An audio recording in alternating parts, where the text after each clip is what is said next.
Guys, pakita ko sa inyo yung cloves. Kasi naka-order ako sa Shopee. Ayan. So, cloves daw tawag nito. Gamot daw to. Ayan. So, ang ilalagay lang daw to sa mainit na tubig. So, mag-try tayo. Kasi, tinry ko to siya ng isang araw. Tapos, maglalagay ulit tayo ng, actually, 3 lang daw ate. Kasi, hindi pwedeng madami.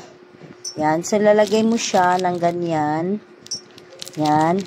Tapos, lagyan mo siya ng mainit na tubig. Ayan. Hindi siya pwedeng madami ha, kasi sobrang pait niya na. Hindi naman siya totally papait, pero ganun talaga ang ano niya. Ayan. So, ayan. Kapag nalagay mo siya ng mainit na tubig, anya na po ang itsura niya. Ayan guys. So, magpo-brown po siya. Ayan. Tapos, ilalagay po natin siya sa ating tea na baso. Ayan. So, sabi nila, gamot daw kasi talaga to. Kaya ako talaga bumili ako sa Shopee para inumin to. Ayan ang itsura niya.